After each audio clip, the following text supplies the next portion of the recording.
Hoy nos adentramos en un caso que sacudió a una comunidad entera. La tragedia de la familia West, la misteriosa muerte de una ama de casa que, para muchos, parecía vivir el sueño perfecto. Pero, ¿qué se esconde detrás de la fachada de una familia impecable? Los psicólogos advierten que, cuanto más se intenta mostrar una vida matrimonial próspera y feliz, mayores suelen ser los conflictos ocultos. Bajo esa superficie de sonrisas, lujos y aparente estabilidad, pueden gestarse resentimientos que, con el tiempo, estallan de manera violenta e inesperada. La familia West era vista como un ejemplo de unión, amor y prosperidad. Durante más de 14 años y medio, aquel matrimonio había criado a una hija sin dar motivo alguno para sospechar tensiones internas. Sin embargo, la mañana del 13 de enero de 2018 marcó un antes y un después. Ese día, Kathleen West, de 42 años, fue hallada sin vida cerca de su propio hogar. La noticia provocó desconcierto inmediato. Todo indicaba un accidente extraño, pero también existían claros elementos de un crimen calculado. Pese a que el caso fue cerrado y el culpable condenado, una parte de la sociedad tomó partido por el presunto asesino, dejando a la víctima envuelta en sombras de duda. Para comprender cómo se llegó a tal distorsión, es necesario retroceder y descubrir los orígenes de la mujer que terminó convertida en un misterio. Kathleen Dawn West, de Soltera Martin, nació el 15 de febrero de 1975 en la tranquila localidad de Davie, Florida. Fue hija única de Nancy y John Jonathan Martin. Creció en un hogar sencillo y modesto, con el anhelo constante de tener un hermano menor, un deseo jamás cumplido por problemas de salud de su madre. Quizás esa carencia explica la intensa relación que desarrolló con sus muñecas, a las que trataba como si fueran criaturas reales. Las acunaba, les cantaba y las protegía con ternura. En la escuela, Kathleen destacó por su belleza y por su carácter sociable. Era activa en deportes y danza, irradiando energía en cada paso. Sin embargo, en la adolescencia comenzaron a aparecer los primeros síntomas de un trastorno bipolar. Etapas de profunda tristeza y ansiedad se alternaban con periodos de euforia y agitación. Sus padres no detectaron la magnitud del problema, sino hasta más tarde, cuando la joven ya buscaba en el alcohol una forma de anestesiar su dolor. Durante un tratamiento para superar la dependencia al alcohol, finalmente se reveló el verdadero trasfondo de sus males. Con el tiempo, logró liberarse de la adicción, pero el trastorno bipolar fue más difícil de dominar. Kathleen tuvo que recurrir a potentes medicamentos que generaban complejas interacciones y efectos secundarios. Eventualmente alcanzó cierta estabilidad, aunque estuvo obligada a seguir bajo tratamiento médico hasta el último día de su vida. A pesar de todo, ella anhelaba construir un hogar, casarse y tener hijos. Sus relaciones personales fueron complicadas, posiblemente afectadas por su historial psicológico y su lucha contra el alcohol. Aún así, su encanto y su belleza llamaban la atención. Hombres y mujeres la reconocían como el alma de la fiesta, una figura magnética que disfrutaba estar bajo los reflectores. En su juventud soñó con ser modelo. Asistía a castings, probaba estilos, exploraba su imagen. Su fascinación más grande era Marilyn Monroe, ícono de los años 50. Kathleen veía sus películas una y otra vez, coleccionaba afiches y emulaba su estilo, al punto de que muchos señalaban un parecido físico con la legendaria actriz. Ella lo sabía y lo presumía con orgullo, convirtiendo esa similitud en parte de su identidad. Ese deseo por brillar, por ser vista y admirada, también escondía una vulnerabilidad. Detrás de la sonrisa que encandilaba a quienes la rodeaban, había una mujer que libraba una batalla interna diaria contra sus propios demonios. La contradicción entre la imagen pública de glamour y la realidad íntima de enfermedad y soledad la acompañó desde la juventud, marcando cada una de sus decisiones. Para quienes la conocieron de cerca, Kathleen era un torbellino de emociones. Podía ser tierna y generosa, pero también impulsiva y difícil de entender. Sus amistades más cercanas sabían que, bajo esa fachada de mujer fuerte, se encontraba un corazón herido que anhelaba afecto y estabilidad. Tal vez por eso buscaba refugio en los reflectores, tratando de llenar con aplausos y sonrisas los vacíos que sentía en lo profundo. A medida que avanzaban los años, sus sueños de fama fueron quedando atrás. Se convenció de que el verdadero éxito residía en formar una familia, y en ese camino conoció al hombre que la llevaría a convertirse en la señora West. Lo que nadie imaginaba era que aquel matrimonio, celebrado como la culminación de sus anhelos, se transformaría con el tiempo en un escenario de secretos, rumores y tensiones ocultas que terminarían en una tragedia inesperada. El sueño de convertirse en una modelo famosa nunca se concretó, aunque sus fotografías aparecieron con frecuencia en revistas locales, lo que le otorgó cierto reconocimiento, una base de seguidores y hasta saludos en las calles de su ciudad natal. A los 28 años, finalmente conoció al hombre con quien formaría una familia, William Jeffrey West. William nació en 1970 en Alabama, en el seno de una familia común. Desde niño soñaba con servir en el ejército o en las fuerzas del orden. Fue un estudiante aplicado, apasionado por los deportes, fuerte, disciplinado y con un enfoque inquebrantable en sus metas. En los años 90, se unió a las Fuerzas Armadas de los Estados Unidos, primero como oficial de policía militar. Su compromiso lo llevó a convertirse en reclutador militar, responsable de enlistar a nuevos integrantes en el ejército y la marina. Su constancia lo hizo ascender hasta dirigir una división de reclutamiento. En total, dedicó 2 décadas de su vida al servicio militar. Paralelamente, William apostó por la educación. Obtuvo una licenciatura en Relaciones Públicas en la Universidad de Carolina del Sur. Más tarde, una maestría en Justicia Penal y Gestión de Emergencias y Desastres. Era un hombre inteligente, sereno, ambicioso pero modesto, reservado por naturaleza. Prefería las reuniones tranquilas a las fiestas ruidosas y evitaba el protagonismo. Se casó joven y tuvo 2 hijos, a quienes siempre se le reconoció como un padre entregado. Tras retirarse del ejército, se incorporó al departamento de policía de una ciudad universitaria como cabo, con la misión de garantizar la seguridad de la comunidad académica. A pesar de portar un arma reglamentaria, nunca tuvo que dispararla durante toda su carrera. El destino cruzó su camino con el de Kathleen a mediados de la década del 2000. Jeffrey, como era conocido, aún estaba casado con su primera esposa.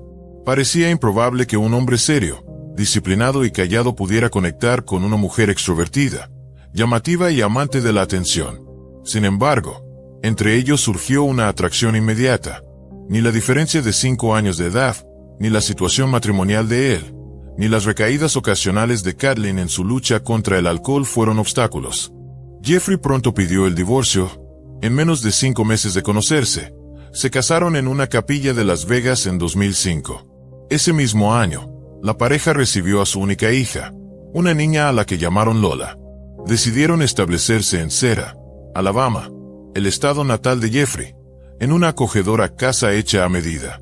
Kathleen se encargó de diseñar los interiores y decoró su habitación matrimonial con retratos de su ídolo eterno, Marilyn Monroe. Los vecinos hablaban bien de ellos, describiéndolos como un matrimonio feliz, aunque reconocían que eran polos opuestos. Kathleen, siempre producida, con maquillajes atrevidos, peinados elaborados y atuendos que recordaban a una muñeca Barbie, disfrutaba del arte de llamar la atención y de cosechar miradas y halagos. Jeffrey, en contraste, permanecía serio, disciplinado, contenido, como si su vida entera estuviera regida por los códigos militares que había seguido por tantos años. Con el paso del tiempo, la vida de Kathleen dio un giro inesperado. A pesar de sus esfuerzos, y de su apariencia siempre impecable, no logró consolidar una carrera en el modelaje. Tras casarse y convertirse en madre, su energía se volcó en el hogar y en el cuidado de su hija. Diseñaba espacios cálidos, creaba rutinas, buscaba ser la madre perfecta. Pero la rutina doméstica nunca fue suficiente para ella. Kathleen anhelaba ser vista, escuchada, reconocida. La vida entre 4 paredes, aunque llena de comodidades, le resultaba demasiado pequeña. Ese deseo de protagonismo fue creciendo con el tiempo. Mientras Jeffrey encontraba en la disciplina y el silencio la forma de vivir, ella buscaba escapar de la monotonía. Su carácter inquieto y su necesidad de brillar la llevaron a mirar hacia nuevos escenarios, donde pudiera volver a sentirse el centro de todas las miradas. Y entonces, justo en ese momento, el auge de las redes sociales le ofreció una vía para reinventarse. Kathleen descubrió que podía construir un personaje público sin salir de casa, un escaparate virtual donde podía proyectar belleza, glamour y seducción, manteniendo al mismo tiempo la fachada de madre y esposa ejemplar. En esa dualidad comenzó a tejerse una vida paralela. Durante el día, Era la cuidadosa ama de casa, la madre que preparaba meriendas y organizaba actividades para su hija. Por la noche, frente a la pantalla de un celular, se transformaba en una figura seductora que compartía fotografías, recibía halagos y acumulaba seguidores. Su doble existencia no era evidente para todos, pero empezaba a marcar el rumbo hacia tensiones invisibles, tensiones que con el tiempo estallarían con consecuencias fatales. Muchos en su entorno describen ese periodo como el inicio del verdadero quiebre. Mientras ella se deslizaba hacia la necesidad de aprobación externa, él se aferraba al silencio y al orden. Dos caminos distintos bajo un mismo techo, unidos por el lazo de una hija, pero separados por la manera en que entendían la vida, el amor y el reconocimiento. Nadie, en aquel tranquilo vecindario, podía imaginar hasta dónde llegaría esa fractura silenciosa. A finales de los años 2000, Kathleen comenzó a publicar fotografías en línea de manera constante. Al principio eran imágenes inofensivas, inspiradas en muñecas Barbie o en la icónica Marilyn Monroe. Poco a poco, aquellas fotografías se transformaron en algo más provocador, más atrevido. Personas cercanas aseguraban que Jeffrey no solo aceptaba aquella afición, sino que a menudo se convertía en su fotógrafo personal. Lo que empezó como un pasatiempo parecía inofensivo, pero terminó convirtiéndose en una actividad lucrativa. A través de suscripciones pagadas, Kathleen halló un camino que combinaba sus deseos de atención con un ingreso adicional. La tarde anterior a la tragedia, la pareja parecía vivir un momento de absoluta normalidad. Compraron platillos preparados en un restaurante local de mariscos, una botella de brandy fino y otra de absenta en el supermercado, además de unas velas aromáticas que Kathleen eligió en una tienda cercana para crear un ambiente romántico. Las cámaras de seguridad registraron su recorrido. Ambos se mostraban alegres, sonrientes, sin señal alguna de lo que estaba por suceder. Al llegar a casa, disfrutaron de la cena y bebieron juntos. Bajo el efecto del alcohol, Kathleen dejó salir a su alter ego digital, Kitty Cat, pidiéndole a Jeffrey que organizara una sesión de fotos íntima. Primero posó en lencería, luego completamente desnuda. Él, sin oponerse, tomó varias imágenes que más tarde fueron publicadas en su perfil privado de suscriptores. Hacia la 1 de la madrugada, lo que había comenzado como una velada romántica y que parecía encaminarse a una noche apasionada, se tornó en pesadilla. El desenlace fue devastador. Nadie sospechaba que esas horas serían las últimas de Kathleen. La mañana del 13 de enero, poco antes de las 5, una joven vecina de los West salió rumbo a su trabajo. El sol aún no aparecía, pero había claridad suficiente para distinguir las formas en la calle. Frente a la casa de los West, algo llamó su atención. Al aminorar la marcha, comprendió lo que veía. El cuerpo inmóvil de una mujer, casi desnuda, tendido en el pavimento. Durante un instante creyó distinguir una silueta en el umbral de la casa, alguien que se desvaneció entre las sombras en cuanto advirtió su presencia. Con el corazón acelerado, la joven no supo qué hacer. El miedo la paralizó y decidió regresar a su hogar para avisar a sus padres. Juntos, llamaron a emergencias. A petición del operador, regresaron con cautela hasta el lugar donde yacía la mujer. El cuerpo fue identificado de inmediato. Se trataba de Kathleen West. Al revisar si tenía pulso, la tragedia fue confirmada. No había señal de vida. El cuerpo estaba frío y la rigidez cadavérica ya había comenzado. Kathleen fue encontrada boca abajo, sobre la banqueta, vestida únicamente con un sujetador fucsia brillante. Bajo su cabeza, un charco de sangre se extendía sobre el pavimento. A un costado estaba una botella de absenta, parcialmente vacía, manchada también de sangre. Un poco más lejos se halló su teléfono celular, destrozado contra el suelo. Nadie en aquel vecindario silencioso había visto nada.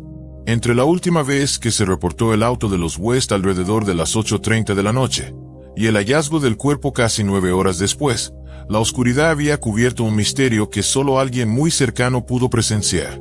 El detective Michael Meloff fue uno de los primeros en llegar a la escena. Tocó a la puerta de la residencia, justo al lado del cuerpo. Un hombre abrió. Era Jeffrey West. Su rostro reflejaba inquietud, aunque aseguró no saber nada de lo ocurrido. Cuando el detective preguntó por su esposa, él respondió que apenas se había despertado y que, al buscarla en la cama, no la encontró. Fue entonces cuando Meloff le pidió salir y le informó que una mujer, identificada por los vecinos como Kathleen, yacía muerta frente a su hogar. La reacción de Jeffrey fue observada con atención. Su aparente desconcierto, su voz contenida y su expresión tensa levantaron sospechas inmediatas. ¿Era posible que un marido desconociera lo ocurrido justo frente a su casa? ¿O acaso estaba ocultando algo que no quería revelar? La imagen de la noche anterior, donde ambos habían sido captados sonrientes, contrastaba brutalmente con el escenario macabro de la madrugada. Los investigadores comenzaron a preguntarse, ¿qué había sucedido realmente dentro de esas paredes? La doble vida de Kathleen, sus ansias de reconocimiento, el alcohol, la sesión de fotos íntima y la fría madrugada en que apareció muerta, eran piezas de un rompecabezas que apenas empezaba a armarse. ¿Era este un accidente trágico o el rastro evidente de un crimen planeado? Las respuestas parecían enterradas en los silencios de Jeffrey y en los secretos de aquella noche interminable. Al ponerse una chaqueta, Jeffrey salió de la casa acompañado por el oficial y confirmó que la mujer tendida en el suelo era, en efecto, su esposa. Sin embargo, su reacción resultó extrañamente fría. No corrió hacia el cuerpo. No hubo gritos ni lágrimas. Cuando se le preguntó dónde había estado y qué había hecho durante la noche, declaró que había dormido profundamente, pues la velada anterior ambos habían bebido bastante. Ante la pregunta de qué pensaba que había sucedido, simplemente encogió los hombros y sugirió que tal vez se trataba de un accidente desafortunado. Jeffrey explicó que su esposa padecía trastorno bipolar, que debía medicarse y que, además, batallaba con el alcohol, mostrándose impredecible al beber. Añadió que en ocasiones, bajo sus efectos, llegaba a saltar en el trampolín del patio. Al errar, se lesionaba. Un registro de la vivienda no mostró signos de forcejeo ni violencia. En la mesa de la cocina encontraron 2 platos con restos de comida, 2 copas y media botella de brandy. Debajo de la mesa estaban los tacones que Kathleen había usado en sus últimas fotografías, y en el suelo la ropa interior que coincidía con el brasier hallado en su cuerpo. Sin embargo, lo que más llamó la atención de los investigadores fueron varias servilletas ensangrentadas en el cesto de basura y una botella de limpiador abierta. Ese mismo día, Jeffrey West fue detenido como principal y único sospechoso. Durante los interrogatorios, relató la cronología de la última noche junto a su esposa. Según su versión, Kathleen bebió en exceso, algo que a él le disgustaba profundamente. Tras la sesión fotográfica, esperaba que ambos pasaran a la habitación para un encuentro íntimo. Se apartó unos minutos para ducharse. Al volver, la encontró todavía en la mesa, bebiendo absenta directamente de la botella mientras enviaba mensajes por teléfono. Molesto, le exigió que dejara el aparato, pero Kathleen lo ignoró. Jeffrey intentó arrebatarle el dispositivo. En medio del forcejeo, afirmó haberla golpeado accidentalmente con el codo en el rostro, provocando un leve sangrado en la nariz. Ese, según él, era el origen de la sangre encontrada en las servilletas. Continuando su relato, aseguró que terminó arrebatándole el teléfono. Con rabia, lo lanzó fuera de la casa hacia la oscuridad. Luego, dio media vuelta y se marchó a dormir, convencido de que ella terminaría calmándose y se acostaría a su lado. Insistió en que no supo nada más hasta que la policía tocó a su puerta al amanecer. Especuló con que Kathleen había salido a buscar su celular, del que rara vez se separaba, llevándose la botella de absenta consigo. Imaginó que, bajo los efectos del alcohol, podría haber tropezado, golpeado su cabeza con la botella, perder el conocimiento, finalmente, morir de hipotermia. También sugirió que tal vez alguien la atacó en ese lapso. No obstante, las inconsistencias eran evidentes. ¿Por qué Kathleen habría salido únicamente con un brasier, sin colocarse las prendas que colgaban en la entrada? ¿Y por qué la parte inferior de su lencería no apareció en su cuerpo? Jeffrey atribuía ese comportamiento a la intoxicación, pero sus palabras no despejaban las dudas. La investigación se centró entonces en las pruebas. Los testimonios eran escasos y no existían testigos directos. La autopsia reveló que la causa de la muerte había sido un traumatismo contundente en la cabeza, probablemente provocado por la misma botella de absenta hallada junto al cadáver, combinado con hipotermia. El análisis toxicológico mostró un nivel de alcohol en sangre superior a 2.5 por mil, reflejo de un estado de embriaguez severa, con graves alteraciones de coordinación y un riesgo elevado de perder el conocimiento. A primera vista, los hechos parecían encajar en una fatal combinación de alcohol y frío. Sin embargo, los vacíos en la versión de Jeffrey, los objetos encontrados en la casa y la frialdad con que asumió la muerte de su esposa fueron elementos que sembraron la duda.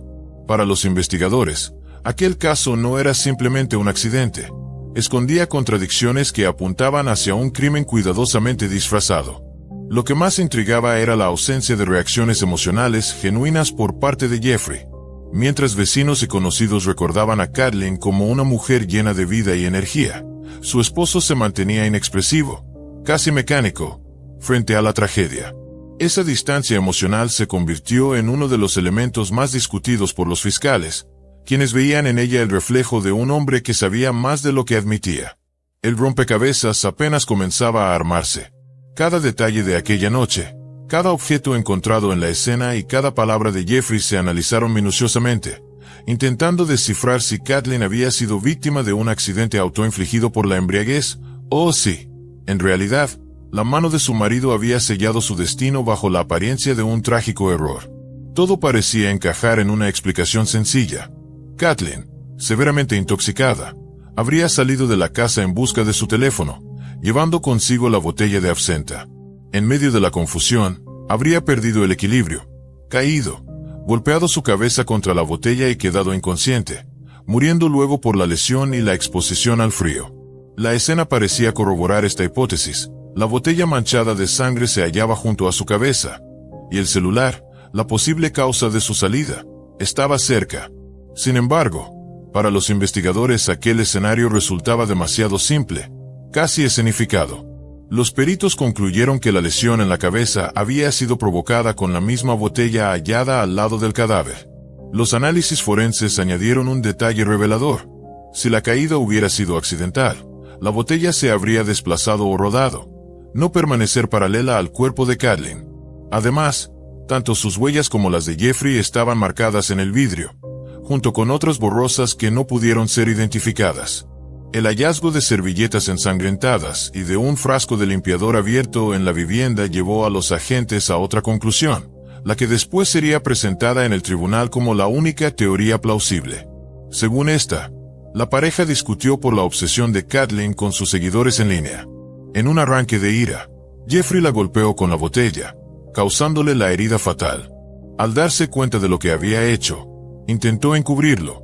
Limpió la sangre dentro de la casa y trató de montar la escena de un accidente, aunque nunca eliminó del todo las evidencias. Una pieza clave para sustentar esta hipótesis fue la aplicación de ejercicio instalada en el teléfono de Jeffrey, que registraba sus movimientos. De acuerdo con esos datos, estuvo activo dentro de la casa hasta la medianoche y nuevamente durante la madrugada, antes de la llegada de la policía.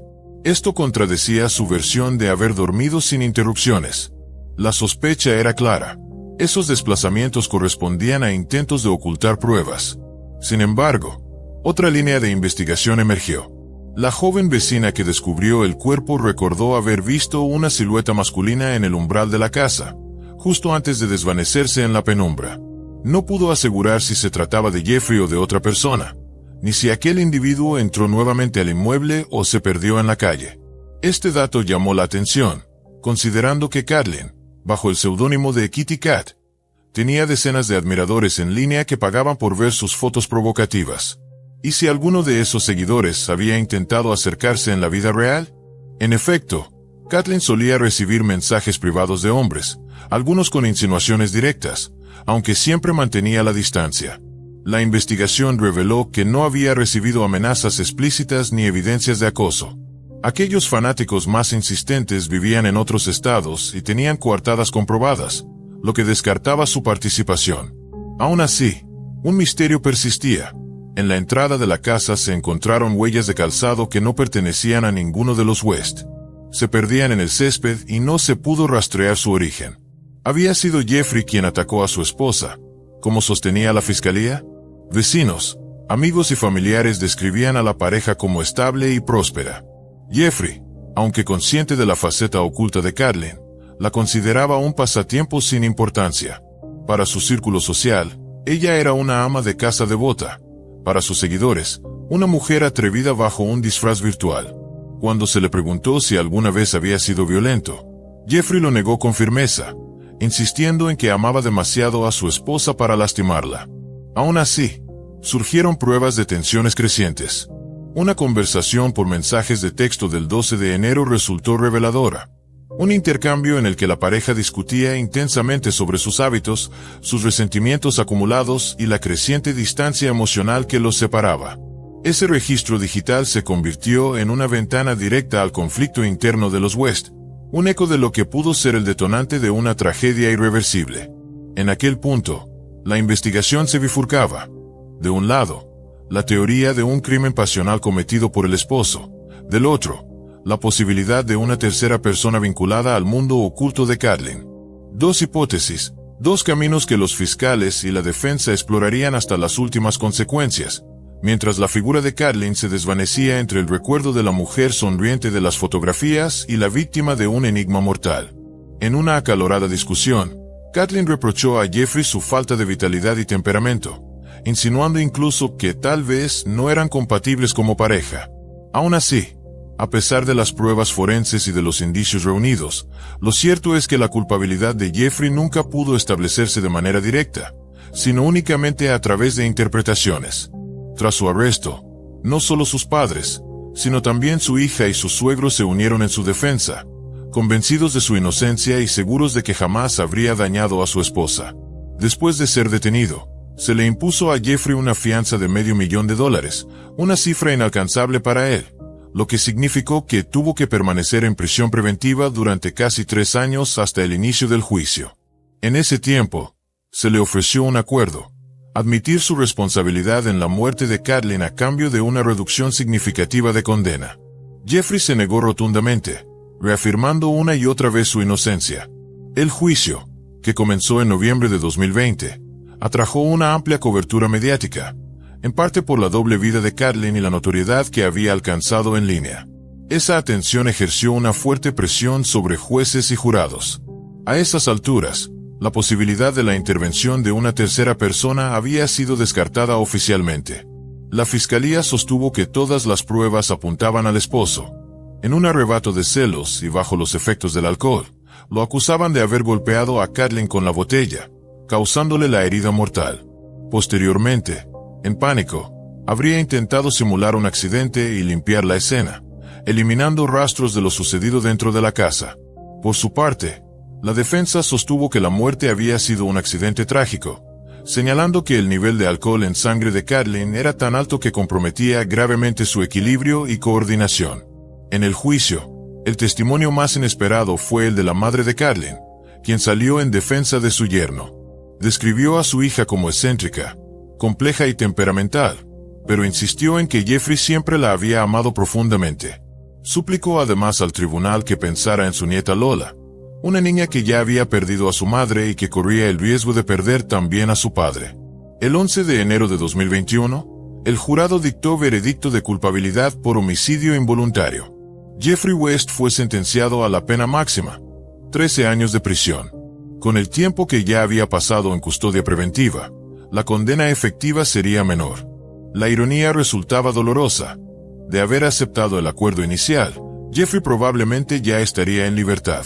Sin embargo, eligió luchar por demostrar su inocencia, sin éxito hasta hoy. Todas las apelaciones interpuestas por él y su equipo legal han sido rechazadas. Así, el caso de Kathleen West quedó sellado en los registros judiciales como la historia de una mujer cuya vida, marcada por la búsqueda de atención y reconocimiento, terminó de manera abrupta y trágica. Y la de un hombre, su esposo, condenado entre las sombras de la duda, sostenido por el amor inquebrantable de su hija y la lealtad de una familia que aún insiste en su inocencia. El misterio de aquella madrugada en Alabama permanece abierto en la memoria colectiva. ¿Fue la imprudencia del alcohol la que la llevó a la muerte? ¿O fue la violencia silenciosa de un marido la que acabó con su vida? No olvides suscribirte y activar la campanita. Todavía hay muchas historias estremecedoras que esperan ser contadas. Bienvenidos a esta historia. Un caso terrible que muestra cómo un simple encuentro en Internet puede desatar una cadena de tragedias impensables. El caso fue conocido como las aristas afiladas de un cuadrángulo amoroso, donde cada decisión tomada se convirtió en una herida imposible de cerrar. Si Dave Kupa hubiera imaginado el desenlace de su aventura en un sitio de citas, jamás habría creado un perfil. Seguiría en su vida anterior, junto a Amy Flora, la mujer con quien compartió 12 años y tuvo 2 hijos. Quizás, incluso, se habrían decidido a formalizar la relación.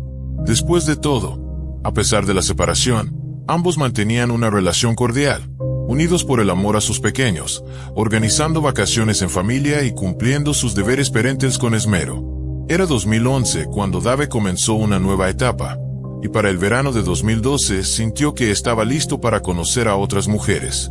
Sin embargo, él no buscaba compromisos ni promesas.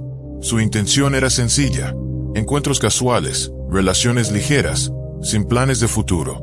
Con esa idea entró al mundo de las citas en línea, un espacio donde cada persona busca algo distinto. Las tecnologías modernas facilitaron un terreno fértil para estos encuentros. Se eliminaba la incomodidad del primer contacto, el temor al rechazo, la necesidad de mostrarse vulnerable frente a alguien desconocido. Ahora, bastaba con un clic, con elegir a una persona entre perfiles construidos con fotos y características que no siempre coincidían con la realidad. Detrás de un avatar agradable podía esconderse cualquiera, y las verdaderas intenciones rara vez se revelaban desde el principio. En este escenario apareció Cari Lea Farber. Nació el 30 de noviembre de 1974 en Macedonia, Nebraska. Tras una relación fallida, quedó sola con su hijo, Max. Para Cari, la maternidad era tanto un regalo como un desafío.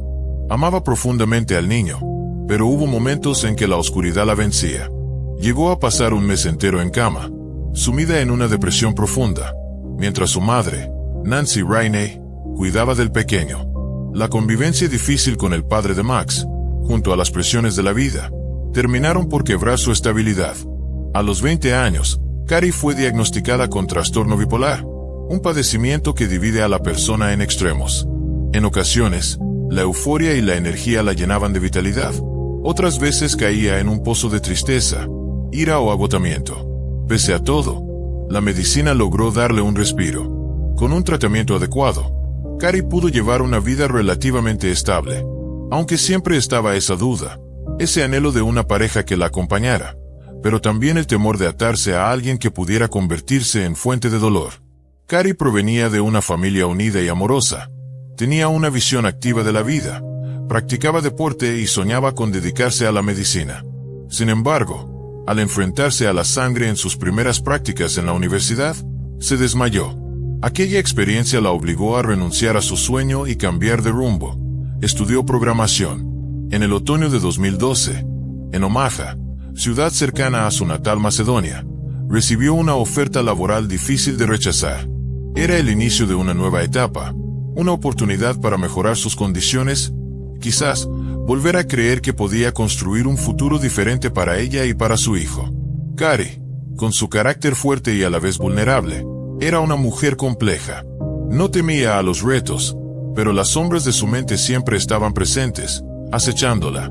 En apariencia, llevaba una vida normal, pero en su interior se libraba una batalla constante entre la estabilidad que había logrado con esfuerzo y las grietas que la enfermedad podía abrir en cualquier momento. Su llegada a Omaha parecía prometer una nueva oportunidad, pero nadie podía anticipar que ese cambio se convertiría en el preludio de una pesadilla. La vida de Dave y Cari estaba destinada a cruzarse, y cuando lo hicieron, el resultado no sería una historia de amor, sino un laberinto de obsesiones, engaños y tragedias que marcarían a todos los involucrados para siempre. Aquella época representaba una encrucijada para ambos. Dave, decidido a mantener relaciones sin compromiso, se adentraba en un mundo en el que el deseo y la ilusión se mezclaban con el engaño y el peligro. Cari, cargando con cicatrices invisibles y buscando un nuevo comienzo, estaba a punto de entrar en un escenario en el que su vulnerabilidad y su fortaleza chocarían de manera brutal.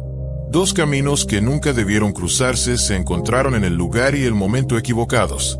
El destino se encargó de unirlos en una historia en la que las emociones más intensas se convirtieron en armas, y el amor, lejos de ser un refugio, se transformó en una trampa mortal. Lo que comenzó como un simple contacto en línea pronto se transformaría en una telaraña oscura, donde cada decisión traería consecuencias irreversibles.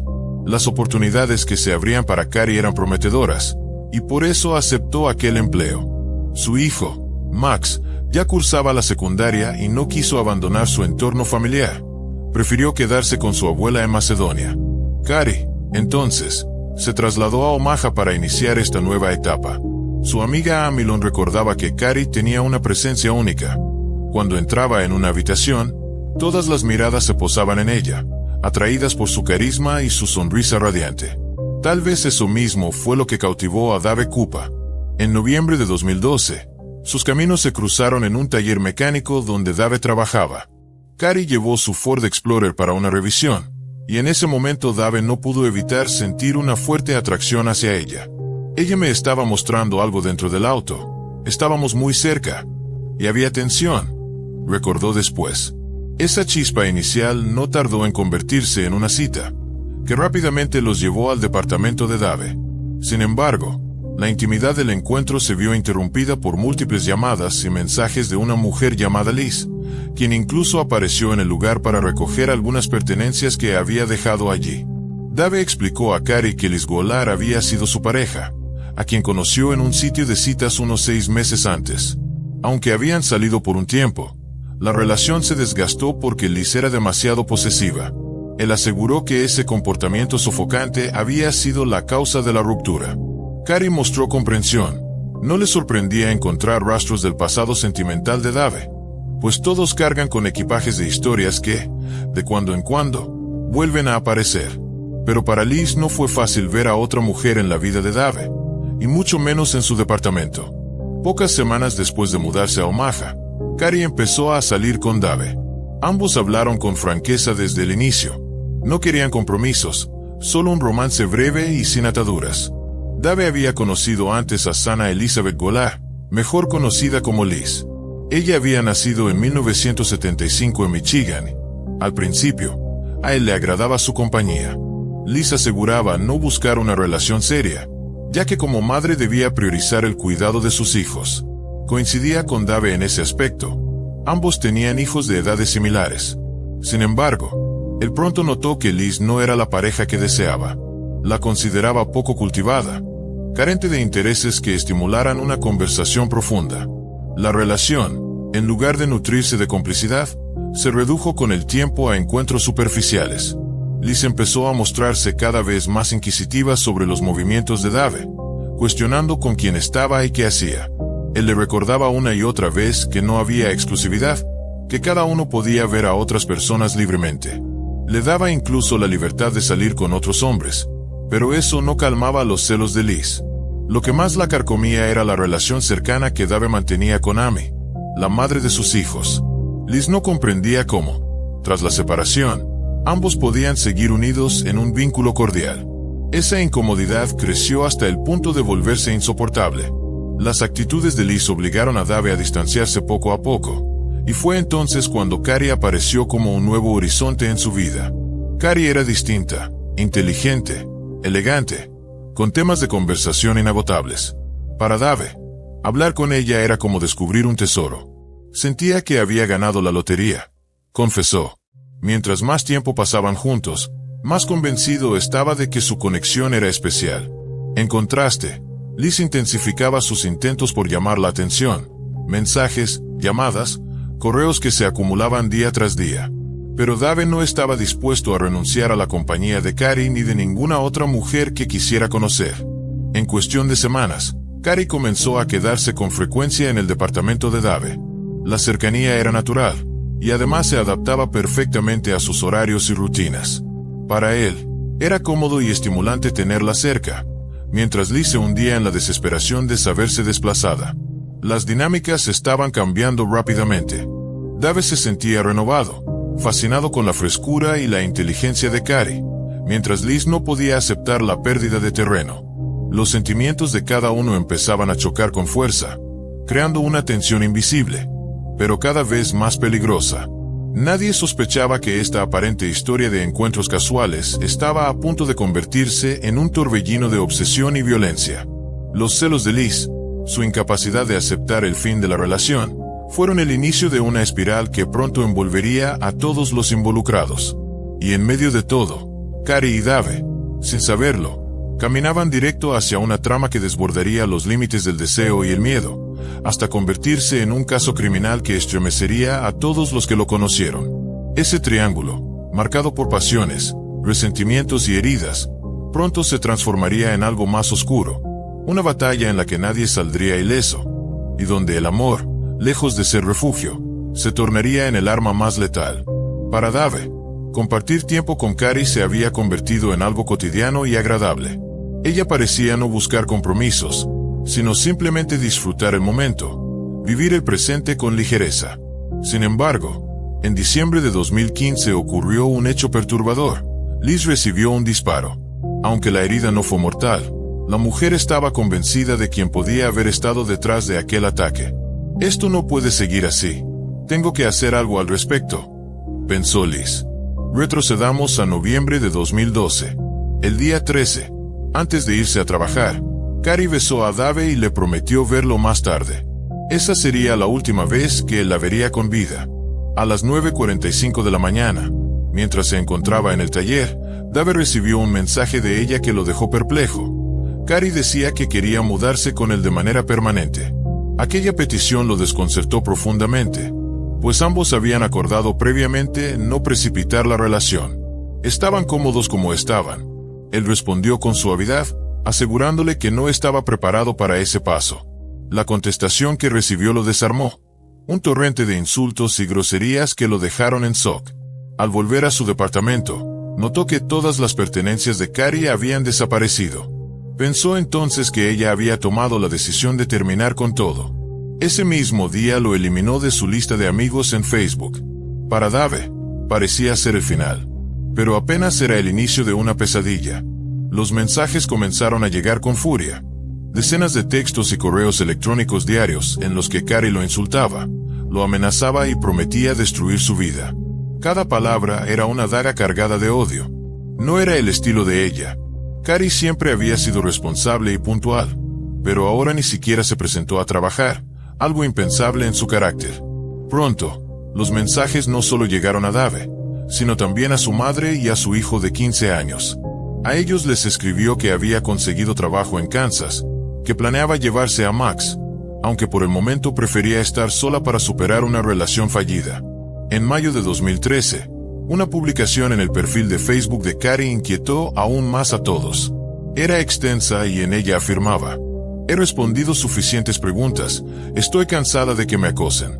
Soy la hija, la madre y la amiga que han conocido toda su vida.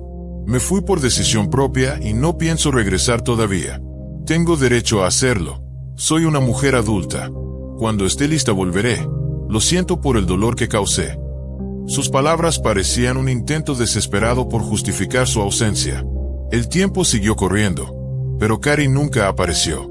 Su madre comenzó a sospechar lo peor cuando faltó a fechas que para ella eran sagradas: su propio cumpleaños, el de Max, finalmente, el funeral de su padre. Aquellas ausencias eran inconcebibles. La certeza de que algo andaba terriblemente mal se volvió imposible de ignorar. Al poco tiempo, Liz también empezó a recibir mensajes provenientes de Cari. Eran ofensivos, humillantes, cargados de celos y advertencias. Le exigía mantenerse lejos de Dave. Le lanzaba amenazas veladas. Confundida, Liz decidió hablar con Dave, solo para descubrir que él estaba viviendo la misma situación. Ambos recibían correos y textos constantes, acusaciones de infidelidad, insultos, palabras llenas de rencor. Lo más perturbador era que algunos mensajes parecían tener ojos sobre ellos. Cari describía con precisión lo que Dave estaba haciendo en ese mismo instante, como si lo vigilara desde la oscuridad. Esa sensación de estar siendo observados comenzó a inquietarlos profundamente. Por primera vez, Dave y Liz sintieron que compartían un enemigo común, y esa coincidencia los uniría en un vínculo inesperado, sellado por el miedo y la incertidumbre. La desaparición de Cari y la avalancha de mensajes formaban un rompecabezas inquietante. Era como si ella estuviera en todas partes y en ninguna al mismo tiempo, como si su sombra se extendiera sobre cada aspecto de sus vidas. La duda comenzó a instalarse. ¿Realmente era Cari quien escribía? ¿O había algo mucho más siniestro detrás de esas palabras? Los días se transformaron en semanas, y las semanas en meses. Lo único constante era el acoso, el flujo interminable de mensajes que desgastaba la mente y el espíritu de quienes los recibían. Lo que parecía un simple conflicto amoroso estaba tomando forma de tormenta peligrosa, un preludio de horrores que aún estaban por revelarse. En ese momento, nadie sospechaba que las piezas del cuadrángulo amoroso estaban cayendo en un tablero marcado por la obsesión y el engaño. Y lo que había comenzado con un beso de despedida pronto se transformaría en un misterio que desafiaría toda lógica. La situación entre Liz y Dave comenzó a estrecharse cada vez más. Dave se sentía culpable por los problemas que ella sufría a raíz de los mensajes incesantes que ambos recibían de Carey. Aquella avalancha de textos se tornaba cada vez más hostil, plagada de amenazas, incoherencias y errores ortográficos. Resultaba inquietante, pues Carey siempre había sido meticulosa con la escritura. Cuidaba la gramática, la ortografía y el estilo. Su madre lo confirmaba, asegurando que jamás había sido una mujer colérica ni descuidada al expresarse por escrito. Pronto surgieron hipótesis. ¿Podría su trastorno bipolar haberse agravado después de un segundo detonante? Era posible que hubiera desarrollado un trastorno de identidad disociativa, con distintas personalidades que explicaran aquel lenguaje torpe y el comportamiento errático. La policía interpretó las señales como síntomas de una inestabilidad mental grave. Y, bajo esa premisa, dejaron de tratarla como una persona desaparecida para enfocarse en detener el acoso contra Dave y Liz. Se intentó rastrear a Carey a través de su teléfono, pero el esfuerzo resultó inútil. La señal era bloqueada de forma sistemática. Los mensajes, en cambio, continuaban llegando en cascada, a veces incluso mientras Dave y Liz estaban juntos, como si alguien los vigilara de cerca. Ambos siguieron viéndose, aunque Dave se sentía cada vez más incómodo. Liz, pese a insistir en que aceptaba la relación sin compromisos, se volvía más exigente y posesiva. Cada vez que Dave peleaba con ella y terminaba la relación, los mensajes de Carey se intensificaban. Liz llegó a decir: éramos víctimas, Dave y yo teníamos algo en común que no compartíamos con nadie más. Esa coincidencia, ese dolor compartido, los empujaba una y otra vez a reconciliarse. La dependencia mutua se convirtió en un círculo vicioso difícil de romper. En enero de 2013, un hallazgo sorprendió a todos. El vehículo de Carey apareció misteriosamente estacionado frente a la casa de Dave. La policía lo examinó a fondo, pero los resultados fueron desconcertantes. Ninguna huella de Carey estaba en el volante. El automóvil estaba extrañamente limpio, sin rastros sospechosos. Finalmente, lo devolvieron a los padres de Carey, pero los mensajes no cesaron. El acoso escaló a un nuevo nivel. Carey comenzó a enviar fotografías de los hijos de Dave, acompañadas de amenazas explícitas contra ellos si él no terminaba su vínculo con Liz. Aquella invasión en lo más íntimo de su vida lo llenó de angustia. Mientras tanto, Liz seguía consumiéndolo con sus celos, incapaz de tolerar que Dave socializara con otras mujeres. El hombre, agotado por el acoso y el deterioro de su relación con Liz, decidió reunir fuerzas para ponerle fin definitivamente. No pasó mucho tiempo antes de que una tragedia volviera a golpear. En agosto de 2013, Liz denunció un incendio en su casa. Las llamas arrasaron con todo y mataron a sus mascotas, una serpiente, un gato y 2 perros. Liz no dudó en señalar a Carey como responsable. Las amenazas recibidas en mensajes y correos le parecían prueba suficiente. El incendio marcó un punto de quiebre en la investigación. Carey Lea Farber fue incluida en la lista federal de personas buscadas, y las autoridades resolvieron analizar uno por uno los miles de mensajes que circulaban bajo su nombre.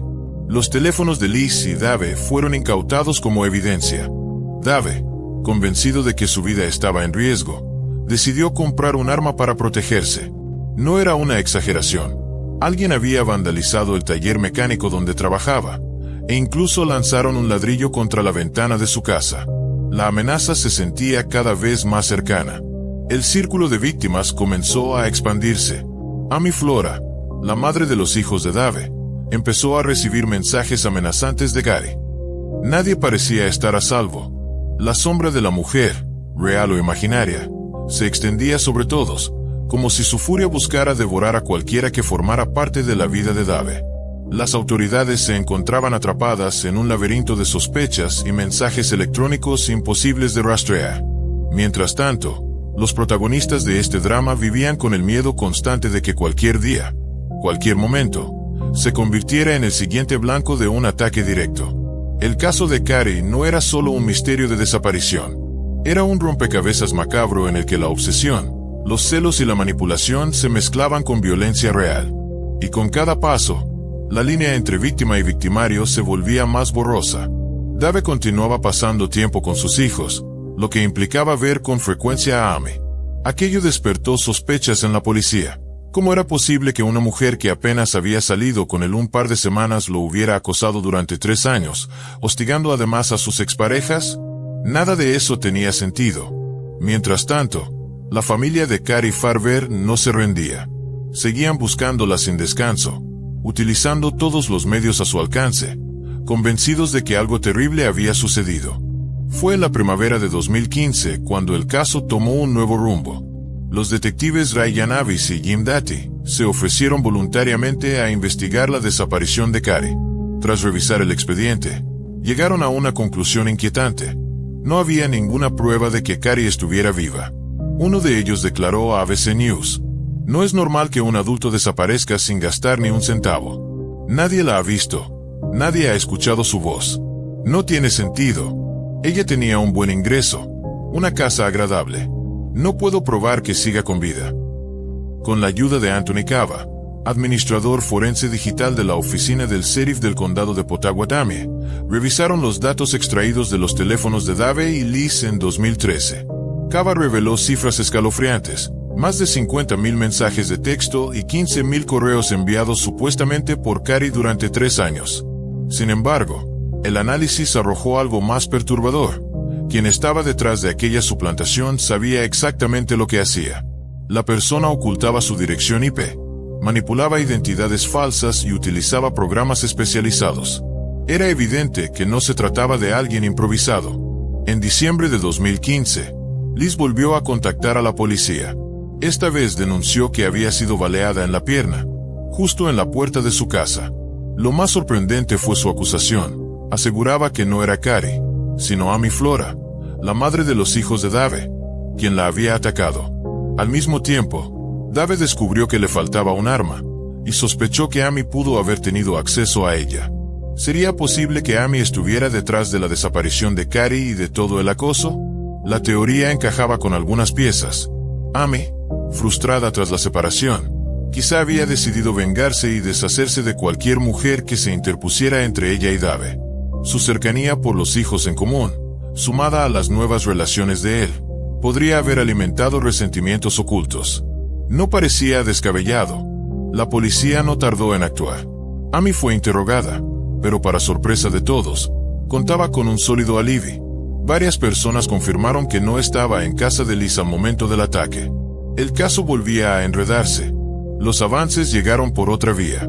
Mientras analizaban a fondo el teléfono de Liz, los especialistas encontraron detalles reveladores: múltiples direcciones de correo falsas con variaciones del nombre de Cari, además de una aplicación para programar el envío de mensajes en horarios específicos. Eso explicaba cómo Liz y Dave podían recibir mensajes de Cari al mismo tiempo, incluso estando juntos. Cava comenzó a sospechar seriamente de Liz Golar. La pieza clave apareció al comparar huellas dactilares. Las marcas halladas en el volante del auto de Cari coincidían de forma perfecta con las de Liz. El rompecabezas se armaba al fin. La responsable siempre había estado cerca, actuando como víctima mientras tejía una red de engaños, manipulación y violencia.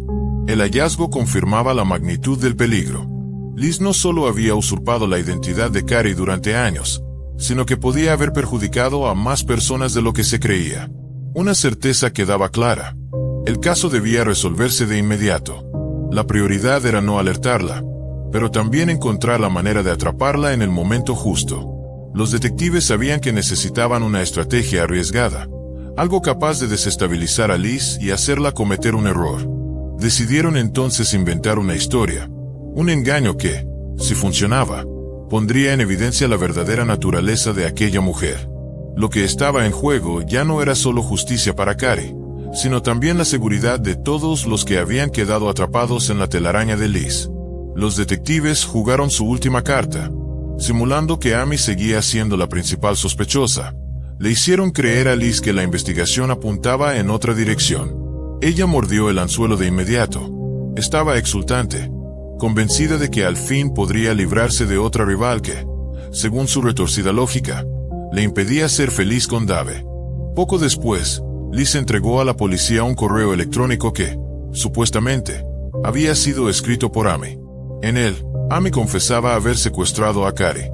El mensaje incluía detalles escalofriantes. Describía que Carrie había sido apuñalada en el estómago o el pecho, y que después su cuerpo fue desechado.